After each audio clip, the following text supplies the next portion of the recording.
Hello dear student, Shri BBN PB Hirapara કન્યા વિદ્યાલયના online લેક્ચરમાં બધાનું સ્વાગત છે. આજે આપણે ધોરણ 11માં ભૂગોળ વિષયનો અભ્યાસ કરવાનો છે. તેમાં આપણે ચેપ્ટર 5 ભૂમિખંડો અને મહાસાગરો વિશેની માહિતી મેળવવાની છે. તો આગળના લેક્ચરમાં આપણે ભૂમિખંડો અને મહાસાગરોની પ્રસ્તાવના જોઈ ગયા હતા. ભૂમિખંડો અને મહાસાગરો છે પૃથ્વી ઉપર કેવી રીતે અસ્તિત્વમાં આવ્યા તેની પ્રસ્તાવના વિશે સમજૂતી મેળવી હતી. ભૂમિખંડો અને ભૂમિ સ્વરૂપો છે, ભૂમિખંડ ઉપર જેટલા ભૂમિ સ્વરૂપો છે એને જે જૂથોમાં વહેંચવામાં આવે છે તેની વિસ્તૃત ચર્ચા કરી હતી. ભૂમિખંડો અને મહાસાગરો છે એ પૃથ્વી ઉપર કેટલા ભાગમાં વિસ્તરેલા છે તેની વાત કરેલી હતી. અને ભૂમિખંડો અને મહાસાગરો છે એના વિવરણ કે એનું વિતરણ કેવી રીતે થયું, કે હાલમાં જે જગ્યાએ છે તે જગ્યાએ કેવી રીતે અસ્તિત્વમાં આવ્યા તેના સિદ્ધાંતો વિશે વાત કરેલી હતી. તો આજના આ લેક્ચરમાં આપણે તેમાંથી એક સિદ્ધાંત વિશેની વિસ્તૃત ચર્ચા કરવાની છે. એ સિદ્ધાંત છે વેગનરનો ખંડ પ્રવહનનો સિદ્ધાંત. વેગનરનો ખંડ પ્રવહનનો સિદ્ધાંત ઉપરથી આપણે ભૂમિખંડો અને મહાસાગરો છે અત્યારે જે જગ્યાએ રહેલા છે તે જગ્યાએ કેવી રીતે અસ્તિત્વમાં આવ્યા, પહેલા કેવી સ્થિતિ હતી, મતલબ કે પહેલા કેવી જગ્યાએ હતા અને પછી કેવી જગ્યાએ અસ્તિત્વમાં આવ્યા, તેની રચના કેવી રીતે થઈ તેની વિસ્તૃત સમજૂતી આપણે આ લેક્ચરમાં મેળવવાની છે. તો સૌપ્રથમ આપણે જોઈએ તો વેગનરનો ખંડ પ્રવહનનો સિદ્ધાંત રજૂ થયો તે પહેલા સ્નેઈડર, ફિશર, ટેલર અને બેકન નામના જે વિદ્વાનો હતા તેમને પોતાના વિચારો રજૂ કર્યા કે ખરેખર ભૂમિખંડો અને મહાસાગરો અત્યારે જે જગ્યાએ છે તે જગ્યાએ કેવી રીતે અસ્તિત્વમાં આવ્યા એ માટે પોતાના વિચારો રજૂ કર્યા હતા. તો પૃથ્વીની ભૂસ્તરીય અને પ્રાકૃતિક ઇતિહાસના જે ખડકો છે એમાંથી પ્રાચીન જીવો આપણે મળી આવે છે, અથવા તો વનસ્પતિના જે અશ્મિઓ મતલબ કે વનસ્પતિના અમુક જે પોષક અંદર રહેલા ખોદકામ દરમિયાન જે અંદરથી મળી આવે છે તેના ઉપરથી આ જુદા જુદા વિચારધારાઓ રજૂ થઈ છે. તો જુદા જુદા ખંડોમાં ભૂમિભાગોમાં સામ્ય ધરાવતા અશ્મિ મળી આવ્યા છે. જુદા જુદા ખંડોમાં મતલબ કે આપણે અત્યારે પૃથ્વી ઉપર 7 ખંડો છે, તો એ 7 ખંડો છે એમાં વચ્ચે સમુદ્ર કિનારો પણ મતલબ કે સમુદ્રના ભાગો પણ રહેલા છે. અમુક ખંડો વચ્ચે, અમુક ખંડોની ચારે બાજુએ સમુદ્ર આવેલો છે. તો એવી રીતે જે કિનારાનો ભાગ છે એ કિનારાનો ભાગ અને સામેના બાજુએ જે ખંડ આવેલો હોય એના કિનારાનો ભાગ એ બંનેમાં સામ્યતા ધરાવે છે. અમુક જે પ્રાણીઓ છે એના અશ્મિઓ મળી આવ્યા છે ખોદકામ દરમિયાન, એ સમાનતા જોવા મળે છે. એ સિવાય તે બંનેની આબોહવા પણ સમાન જોવા મળે છે સમુદ્રના બંને કિનારે આવેલા જે ખંડો છે એની. તો એના ઉપરથી એક વિચારધારાનો જન્મ થયો કે ખરેખર એના ઉપરથી એવું રજૂ કરવામાં આવ્યું કે જે ભૂમિભાગો છે એમાં આવી સામ્યતા ધરાવે છે એ ભૂતકાળમાં ક્યારેક બંને ભાગો છે એ ભેગા હશે અને કોઈ પણ કારણોસર કે પૃથ્વીના ભૂસંચલનની પ્રક્રિયા કે બીજા કોઈ પણ કારણોસર એ ખંડો છે એકબીજાથી જુદા પડી અને અલગ અલગ અસ્તિત્વમાં આવ્યા. તો એવો વિચારધારાનો જન્મ છે ઈસવીસન 1912માં આલ્ફ્રેડ વેગનરે રજૂ કર્યો હતો. આલ્ફ્રેડ વેગનર છે એ જર્મનના આબોહવા વિજ્ઞાની હતા અને તેમને એવું કે વર્તમાન જે ભૂમિખંડો અને મહાસાગરો છે એની ઉત્પત્તિ સમયે તેનો વિતરણ જે ઉત્પત્તિ થઈ તે સમયે વિતરણ કેવી રીતે થયું તેને સમજાવતો ખંડ પ્રવહનનો સિદ્ધાંત ઈસવીસન 1912માં રજૂ કર્યો હતો. અને પછી તે જે ભૂમિખંડો અને મહાસાગરોની ઉત્પત્તિ વિશે સૌથી શ્રેષ્ઠ સિદ્ધાંત માનવામાં આવે છે. તો આપણે સૌપ્રથમ જોઈએ કે વેગનરનો ખંડ પ્રવહનનો સિદ્ધાંત છે એના દ્વારા આપણે શું જાણી શકાય છે. કે વેગનર છે એને એવું રજૂ કર્યું હતું કે પૃથ્વી ઉપર સૌપ્રથમ જ્યારે પૃથ્વીની ઉત્પત્તિ થઈ અને થોડા સમય પછી એમાં માત્ર એક જ ખંડ હતો જેને પેન્જિયા, આ પૃથ્વી છે, આ જે બ્લુ કલર સ્કાય બ્લુ કલરનું દેખાય છે એ પાણી ભરેલું છે અને તેમાં એક જ ખંડ હતો. અત્યારે 7 ખંડ અસ્તિત્વમાં છે કે જેને પેન્જિયા એવું વેગનરે નામ આપેલું હતું. જે પેન્જિયા શબ્દ છે એનો મતલબ શું થાય કે આદિખંડ, જે જર્મન ભાષાનો શબ્દ છે. પેન્જિયાનો મતલબ થાય આદિખંડ. હવે એ અનુસાર ખંડ પ્રવહનના સિદ્ધાંત અનુસાર આ પેન્જિયા છે એના 2 ભાગ હતા જે મધ્યમાંથી વિષુવવૃત્ત પસાર થાય તો ઉત્તર ભાગ અને દક્ષિણ ભાગ. હું તમને જણાવી દઉં કે કોઈ પણ નકશો આપણે સમજવો હોય, નકશો જોવો હોય તો ઉત્તર દિશા બાજુ મોઢું રાખીને ઊભું રહેવું પડે. એમાં ઉપરનો ભાગ છે ઉત્તર હોય, નીચેનો ભાગ દક્ષિણ હોય, જમણી સાઈડ પૂર્વ હોય અને ડાબી સાઈડ પશ્ચિમ હોય, એવી રીતે હોય. એટલે ઉપરનો ભાગ છે એ શું કહી શકાય? ઉત્તર. તો ઉત્તર ભાગમાં લોરેશિયા એવો એક ખંડ એવું નામ આપવામાં આવ્યું છે. પેન્જિયા છે એના 2 ભાગ હતા, ઉત્તર ભાગ અને દક્ષિણ ભાગ. ઉત્તર ભાગને લોરેશિયા નામ આપવામાં આવેલું હતું અને દક્ષિણ ભાગને ગોંડવાના લેન્ડ એવું નામ આપવામાં આવ્યું હતું. અને આ બંને ભૂમિભાગો વચ્ચે થોડી એવી સ્પેસ મતલબ જગ્યા હતી અને તેમાંથી એક સમુદ્ર પસાર થતો હતો. એ સમુદ્રને તેથીસ એવું નામ આપવામાં આવ્યું હતું. તે જે પૂર્વથી પશ્ચિમ બાજુ વિસ્તરેલો હતો. પૂર્વ એટલે આ બાજુ અને પશ્ચિમ આવી રીતે વિસ્તરેલો હતો. એવી રીતે એને નામ આપવામાં આવ્યું હતું.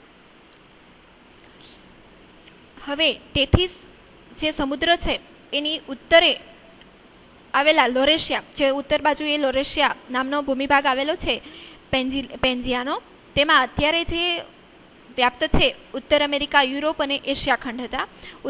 ઉપરની બાજુ એનો ભાગ હતો, એમાં ઉત્તર અમેરિકા, યુરોપ અને એશિયા એ બધા એ 3 ખંડો છે એ જોડાયેલા હતા. અને ટેથીસની દક્ષિણ બાજુ એટલે નીચેના ભાગમાં જે ભાગ આવેલો છે જેને ગોંડવાના લેન્ડ નામે ઓળખવામાં આવે છે, ત્યાં દક્ષિણ અમેરિકા, આફ્રિકા અને દક્ષિણ ભારત, યુરોપ છે, આપણો એશિયા ખંડ છે ઉપર હતો, જોકે ભારતનો જે ભાગ છે એ ક્યાં હતો? નીચેના ભાગમાં હતો. એની સાથે ઓસ્ટ્રેલિયા અને એન્ટાર્કટિકા ખંડો છે એ નીચેના ભાગમાં જોડાયેલા હતા. હવે આ પેન્જિયા મહાખંડ છે એની ચારે બાજુએ એક વિશાળ છીછરો મહાસાગર હતો. આ જે આખો ખંડ હતો એની જે બાકી બચતો ભૂમિભાગ છે તેમાં પેન્થાલસા નામનો મહાસાગર હતો, જે ખૂબ જ છીછરો હતો. એ સમયે એન્ટાર્કટિકા ખંડ એ દક્ષિણ આફ્રિકાના દક્ષિણ કિનારે પાસે હતો. એન્ટાર્કટિકા ખંડ છે એ દક્ષિણ આફ્રિકાનો એટલે આ ભાગ છે એના દક્ષિણ એટલે નીચેના ભાગમાં હતો. આ વિચારધારા ખંડને કિનારાને આકાર, બંધારણ, વનસ્પતિ, જીવસૃષ્ટિ, સ્થાન વગેરે અદ્યતન માહિતી પૂરી પાડે છે. તો આના ઉપરથી આપણે ખ્યાલ આવે કે જે અત્યારના સમયે જે જગ્યાએ બધા ખંડો અલગ અલગ દિશામાં છે અથવા તો અલગ અલગ રીતે છૂટા પડી ગયેલા છે, પરંતુ અત્યારે આમાં જે જોડાયેલા છે એ સ્વરૂપે આ બંને, ધારો કે ઉત્તર અમેરિકા અને યુરોપના આ બંને કિનારાની વાત કરવામાં આવે તો એ બંને કિનારે આબોહવાની સમાનતા જોવા મળે છે, અથવા તો અત્યારે આબોહવા કદાચ બદલાઈ ગઈ હોય તો તેના અંદર ખોદકામ કરતા જે અશ્મિઓ મળી આવે છે એ અત્યારના સમયમાં સરખા જ સામ્યતા ધરાવતા અશ્મિ મળી આવે છે એવું કહી શકાય. તે ઉપરાંત એમાં બંધારણ, મતલબ કે એની અંદર જે તત્વો મળી આવે છે, જે પ્રકારના ખડકો મળી આવે છે, એવી રીતે બધા જ ખંડો જે એકબીજા સાથે જોડાયેલા છે એ બંને કિનારાનો અભ્યાસ કરવામાં આવે તો શું થાય કે બંને કિનારાના જે ખડકો અંદર જોવા મળે છે અથવા તો અંદરના ભાગનું જે ભૂમિનું બંધારણ જોવામાં આવે છે તો એ સામ્યતા ધરાવે છે. તો એના ઉપરથી ખંડ પ્રવહનનો સિદ્ધાંત છે આપણે સાચો છે એવું સાબિત કરી શકાય છે. તે ઉપરાંત જે પેન્જિયા છે એમાં શું થયું કે કોઈ પણ કારણોસર કાળક્રમે એક વિભાજન થયું અને વિભાજન થઈ અને આજના ભૂમિખંડો અને મહાસાગરો છે એ અસ્તિત્વમાં આવ્યા. આજે જે જગ્યાએ ભૂમિખંડો અને મહાસાગરો જોવા મળે છે એ બધા ત્યારે છે એ બધા શું હતું? બે જ મહાસાગર હતો, એક ટેથીસ સાગર અને પેન્થાલસા. ટેથીસ છે એ સાવ નાનો હતો, પેન્થાલસા છે એ છીછરો હતો પણ ચારે બાજુ ફેલાયેલો હતો અને ભૂમિખંડો છે એકબીજા સાથે જોડાયેલા હતા, પરંતુ અત્યારે બધા અલગ અલગ જોવા મળે છે. તો આ જે વેગનર છે જેમને ખંડ પ્રવહનનો સિદ્ધાંત આપ્યો છે એક આબોહવા વિજ્ઞાની હતા તથા ભૂવિજ્ઞાની પણ હતા. એટલા માટે જ્યારે ખંડ પ્રવહનનો સિદ્ધાંત રજૂ કર્યો તેને સમર્થન આપવા માટે અથવા તો એને સાચો સાબિત કરવા માટે તેને ભૂસ્વરૂપ વિજ્ઞાન, ભૂભૌતિક વિજ્ઞાન, ભૂસ્તર વિજ્ઞાન અને આબોહવા વિજ્ઞાન આ બધા જ વિજ્ઞાનોના પુરાવાઓ છે એ આને સાબિત કરવા માટે, ખંડ પ્રવહનનો સિદ્ધાંત સાબિત કરવા માટે બધા જ પ્રકારના વિજ્ઞાનોનો અભ્યાસ કરી અને પોતાના પુરાવાઓ રજૂ કર્યા છે. હવે આપણે આ જે એક જ મહાખંડ હતો, એક જ જે ખંડ હતો પેન્જિયા, એનું શું એવું ઘટના બની અથવા તો શું થયું કે બધા અલગ અલગ કેવી રીતે વિભાજન થયા તેની વાત કરીએ તો દ્વિતીય જીવયુગ દરમિયાન પૃથ્વીના ગુરુત્વાકર્ષણ અને અન્ય બળોને કારણે પેન્જિયામાં ભંગાણ પડ્યું. પૃથ્વીના ગુરુત્વાકર્ષણ બળને કારણે શું થયું? જે પેન્જિયા એક જ મહાખંડ હતો તેમાં ભંગાણ પડ્યું અને અલગ અલગ પડેલા ભૂમિભાગો અને તેમાં નીચે આવેલા ભૂરસ ઉપર વિશાળ તરાપાની જેમ તરવા લાગ્યા. જે પેન્જિયા એક જ ખંડ હતો એમાં ગુરુત્વાકર્ષણ પૃથ્વીનું એવું લાગ્યું કે તેના કારણે બધા જ ખંડો છે ભંગાણ પડ્યું, એટલે કે ટુકડાઓ છે અલગ થઈ ગયા અને પૃથ્વીની અંદર જે ભૂરસ એટલે કે સાયમા કે જેને આપણે અંદર મેગ્મા સ્વરૂપે રહેલો છે એ મેગ્માની ઉપર બધા જ ભૂમિખંડ જે ભાગો હતા એ તરાપાની જેમ એટલે કે એક સપાટી ઉપર જે મેગ્મા છે એની સપાટી ઉપર તરવા લાગ્યા અને આ ભૂમિખંડો છે એવી રીતે છૂટા પડ્યા કે જે દિશામાં બળ લાગ્યું તે દિશામાં સરકવા લાગ્યા. એટલા માટે બધા જે ખંડો છે જે દિશામાં વધારે બળ લાગ્યું તે દિશામાં સરકવા લાગ્યા. તો એમાં ઉત્તર અમેરિકા અને દક્ષિણ અમેરિકા, યુરોપ અને આફ્રિકાથી છૂટા પડી અને પશ્ચિમ તરફ સરકવા લાગ્યા. અહીંયા ઉત્તર અમેરિકા, દક્ષિણ અમેરિકા અને યુરોપ છે એ આફ્રિકા આ બધા સાથે જોડાયેલા હતા. તો એમાંથી છૂટા પડી અને દક્ષિણ બાજુ સરકવા લાગ્યા. એટલે આ બાજુ છે એ બધા સરકવા લાગ્યા. એટલે અહીંયા જોઈ શકાય છે આકૃતિમાં કે અમેરિકા છે એ દક્ષિણ બાજુ, અહીંયા સાઉથ અમેરિકા એટલે દક્ષિણ અમેરિકા પણ દક્ષિણ બાજુ છે એ સરકવા લાગ્યું. તે ઉપરાંત આફ્રિકા અને યુરોપ છે એ વિષુવવૃત્ત તરફ ખસ્યા. વિષુવવૃત્ત એટલે કે એકદમ વચ્ચેની ભાગમાં, જે વચ્ચે મધ્યમાંથી કાલ્પનિક જે અક્ષાંશ પસાર થાય છે તેની વાત છે. તો આફ્રિકા છે એ નીચેની સાઈડ હતું, એના બદલે ઉપરની સપાટી પર વિષુવવૃત્ત ઉપર ખસવા લાગ્યું. એ સિવાય યુરોપ એ પણ ઉપરની બાજુએ ખસવા લાગ્યું. તૃતીય જીવયુગ દરમિયાન ઓસ્ટ્રેલિયા અને એન્ટાર્કટિકા દક્ષિણ દિશામાં સરકવા લાગ્યા. પહેલા ઓસ્ટ્રેલિયા છે એ આફ્રિકા સાથે જોડાયેલું હતું અને ઇન્ડિયા છે એ પણ એ બંનેની વચ્ચે હતું. એવી જ રીતે એન્ટાર્કટિકા એ પણ છે એ અહીંયા હતું. તો ઓસ્ટ્રેલિયા અને એન્ટાર્કટિકા છે એ દક્ષિણ દિશામાં સરકવા લાગ્યા. ભારતીય ઉપખંડ આફ્રિકાથી અલગ થઈ અને ઉત્તર પૂર્વ તરફ ખસ્યો. ભારત જે અહીંયા હતો એના બદલે અહીંયા આફ્રિકા અને એન્ટાર્કટિકાથી અલગ થઈ અને પૂર્વ ઉત્તર બાજુ એટલે કે આ દિશામાં સરક્યો અને એશિયા ખંડમાં અહીંયા જોડાઈ જશે.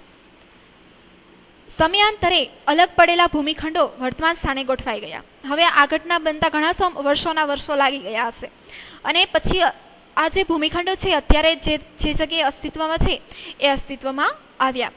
ભૂમિખંડો વચ્ચે ખાલી વિસ્તાર નિર્માણ પામ્યા અને જે ભૂમિખંડો છે એ અલગ પડ્યા એટલા માટે જે નીચેની જમીન છે એ ખાલી પડી ગઈ અને ખાલી પડેલી જમીન ઉપર શું થયું? પાણી છે એ ભરાઈ ગયું અને પાણી ભરાવાથી એવા મહાસાગરો અને સમુદ્ર છે એ અસ્તિત્વમાં આવ્યા. હવે આપણે બીજી આકૃતિ દ્વારા સમજીશું. તો અત્યારે છે આપણા જે જમીન વિસ્તારો છે આવી રીતે જોવા મળે છે કે આ બધા ભાગો છે નીચેની બાજુ હતા અને નોર્થ અમેરિકા છે યુરોપ સાથે જોડાયેલા હતા, south America, Africa, Antarctica, Australia અને અહીંયા જે ઇન્ડિયાનો ભાગ છે એ બધા અહીંયા જોડાયેલા હતા અને આ બધા ત્રણ ભાગો છે એ ઉપર જોડાયેલા હતા. એના બદલે છે આ બધા સરકી અને અલગ પડી ગયા. તો આપણે એના કિનારા ઉપરથી જોઈ શકાય છે કે આ ભાગ છે આની સાથે એકદમ જોડાઈ જાય તો બંને આકૃતિ સરખી થઈ જાય એવી રીતે જોઈ શકાય છે. હવે એ સિવાય કેવી રીતે સરક્યા એની એનિમેશનવાળી આકૃતિ છે. આ ભારતનો ભાગ છે એ ઉત્તર તરફ સરકી અને જતો રહ્યો અને બધા જ ભૂમિખંડો છે એવી રીતે સરકી ગયા. તો એવી રીતે છે એ વેગનરે પોતાનો ખંડ પ્રવહનનો સિદ્ધાંત છે એ રજૂ કર્યો કે પહેલા છે એક જ મહાખંડ હતો અને પછી છે એમાં ભંગાણ પડી અને બધા ભાગો છે એકબીજાથી અલગ થઈ અને જુદા જુદા ખંડોની રચના થઈ. હવે એની બીજી વાત કરીએ તો વેગનરે છે ખંડ પ્રવહન અંગેનો વિચાર છે ઈસવીસન 1912માં રજૂ કર્યો હતો અને તે મૂળ જર્મન ભાષામાં લખાયેલ હતો, પરંતુ તેનું પુસ્તક છે પછી અંગ્રેજી ભાષામાં ઈસવીસન 1924થી અનુવાદ થયો અને અંગ્રેજી ભાષામાં અનુવાદ થયા પછી તેમના વિચારોને સ્વીકૃતિ મળવા લાગી. હવે જે વેગનરના વિચારો છે એમાં અમુક જે ભૂસ્તર વિજ્ઞાનીઓ હતા એ સ્વીકારવા માટે તૈયાર હતા નહીં, પરંતુ બ્લેકેટ નામના જે વિદ્વાન છે તેમણે ધ્રુવોની ભ્રમણ રચના કે ધ્રુવો છે પૃથ્વી ઉપરના ઉત્તર ધ્રુવ અને દક્ષિણ ધ્રુવ જે કાલ્પનિક ધ્રુવો છે એ ભ્રમણ કરે છે એવી વિચારધારા છે ઈસવીસન 1950 અને 1960માં રજૂ કરી હતી. એ ઉપરાંત હેરી નામનો જે વિદ્વાન હતા તેમને સમુદ્ર તળ પ્રસરણ એટલે કે સમુદ્રનું તળિયું છે એ ખસી રહ્યું છે, એકબીજાથી દૂર જઈ રહ્યું છે, તેનો વિચાર છે ઈસવીસન 1960માં રજૂ કર્યો હતો. એવી જ રીતે ગ્રીન અને ગ્રેગરી નામના જે વ્યક્તિઓ હતા તેને ચતુષ્ફલક સિદ્ધાંત રજૂ કર્યો હતો.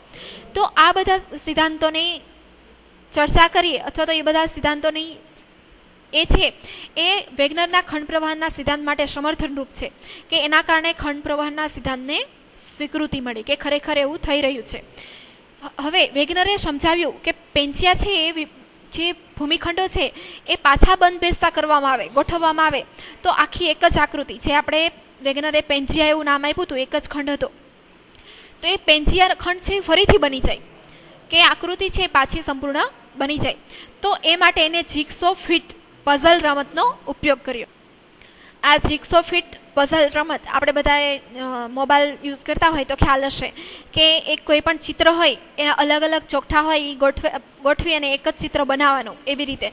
તો એ પઝલ નામની જે જિગસો ફિટ નામની પઝલ રમત છે એનો ઉપયોગ કરી અને જુદા જુદા ખંડો છે એકબીજાથી અલગ છે એને જોડવામાં આવે તો અત્યારે એક જ જે પેન્સિયા એવું નામ આપ્યું હતું એક જ આકૃતિ બને, મતલબ કે એક જ એ ખંડ બની જાય. એ રમતનો ઉપયોગ કરી અને પોતે ખંડ પ્રવહનનો સિદ્ધાંત સમજાવ્યો છે.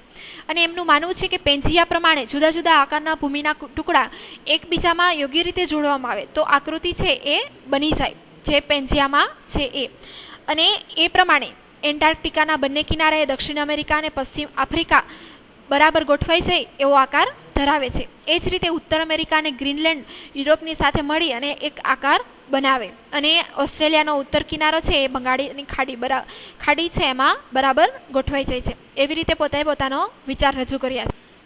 તો વેગનરે જે ખંડ પ્રવાહનો સિદ્ધાંત રજૂ કર્યો છે એક રમત દ્વારા સમજાવ્યો છે.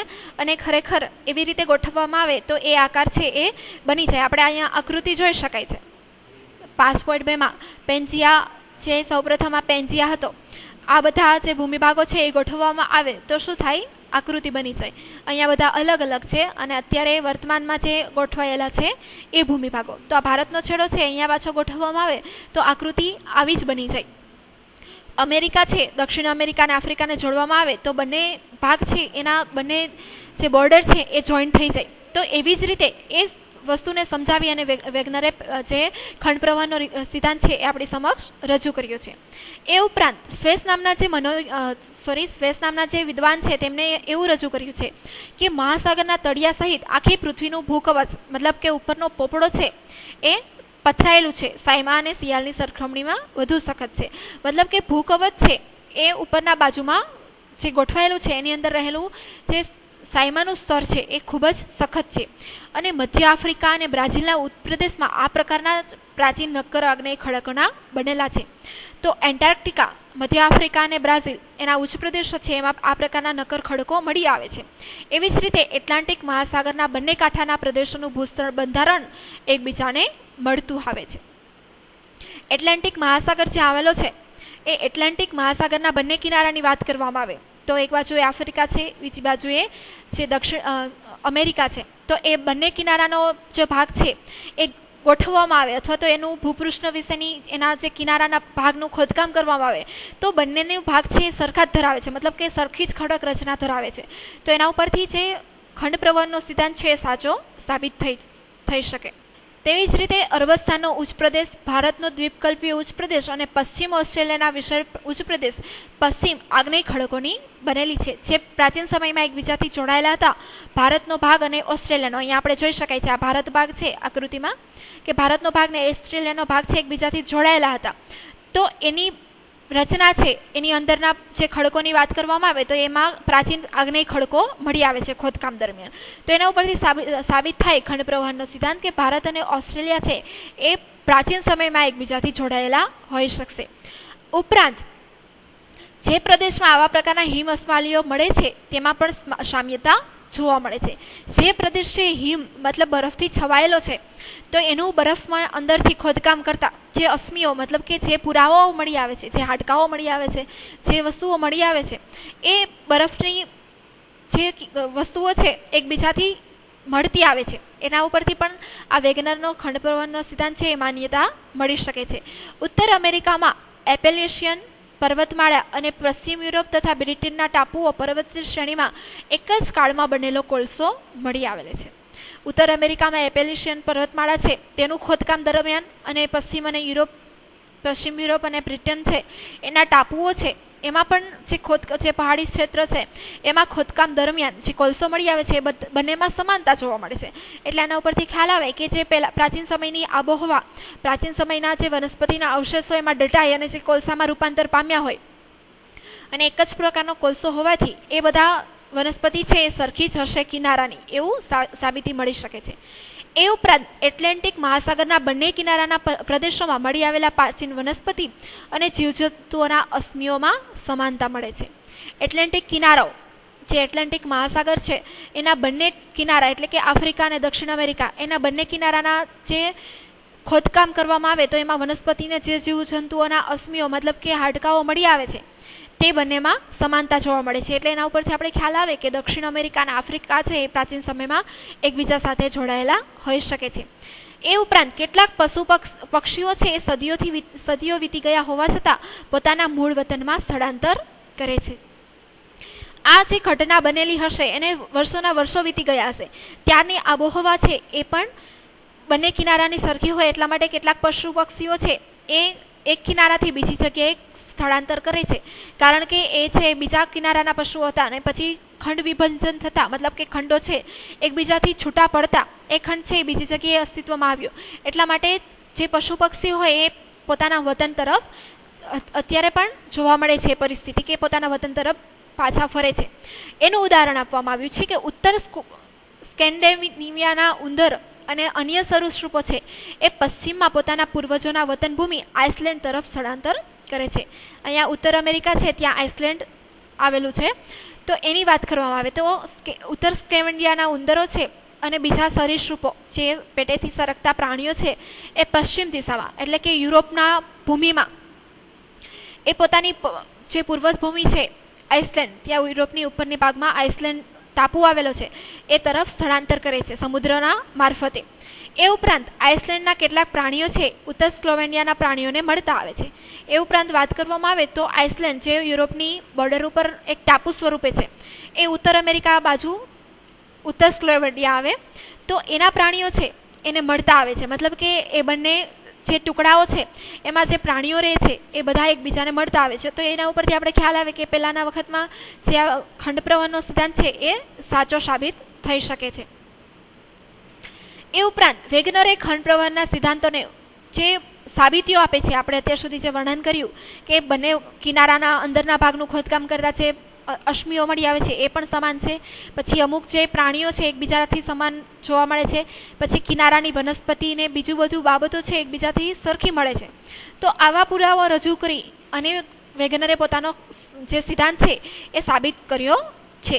તે ઉપરાંત સમુદ્ર તળ પ્રસરણનો સિદ્ધાંત અને ભૂતકતી સંચલનનો વિચારધારાને કારણે પણ ખંડ પ્રવાહની વિચારધારાને મહત્વ મળ્યું છે. અમુક જે વિદ્વાનો છે તેને સમુદ્ર તળ પ્રસરણનો સિદ્ધાંત આપ્યો કે સમુદ્રનું તળિયું છે એકબીજાથી ખસી રહ્યું છે, દૂર જઈ રહ્યું છે એ સિદ્ધાંત, અને ભૂતકતી સંચલન જે સિદ્ધાંત છે આપણા નેક્સ્ટ લેક્ચરમાં ભણવાનો છે કે ભૂતકતી એટલે કે જમીનના જે ટુકડાઓ છે એકબીજાથી દૂર દૂર સંચલન એટલે કે દૂર દૂર જઈ રહ્યા છે અથવા તો ખસી રહ્યા છે એ બંને વિચારધારા ભણવામાં આવે અથવા તો એ બંને વિચારધારાનો અભ્યાસ કરવામાં આવે તો એના ઉપરથી આપણે ખંડ પ્રવહનનો સિદ્ધાંત છે વેગનરનો એ આપણે સાચો સાબિત થઈ શકે એવું માનવામાં આવે છે. તેમ છતાં પણ ખંડ પ્રવહનનો સિદ્ધાંત સામે હજી પણ ઘણા બધા પ્રશ્નો છે એ વણઉકેલ્યા છે કે જેના કોઈ જવાબ મળી શક્યા નથી. પરંતુ આપણે અત્યાર સુધીના અભ્યાસ દરમિયાન આપણે ખ્યાલ આવે કે ખરેખર જે વેગનરે ખંડ પ્રવહનનો સિદ્ધાંત રજૂ કર્યો છે એ યોગ્ય ગણી શકાય કે ખરેખર પહેલા એક જ ભાગ હશે અને પછી તે બધા વિખરાય અને અત્યારે અસ્તિત્વમાં આવેલા ભૂમિખંડો હશે. તો અહીંયા આપણો આ ખંડ પ્રવહનનો સિદ્ધાંત અંગેના વિચારો છે વેગનરના એના વિશેની વાત કરી. તો આપણે નેક્સ્ટ લેક્ચરમાં ભૂતકતી સંચલનનો સિદ્ધાંત ભણીશું. આપણો લેક્ચર છે અહીંયા જ ખતમ કરીએ. Thank you.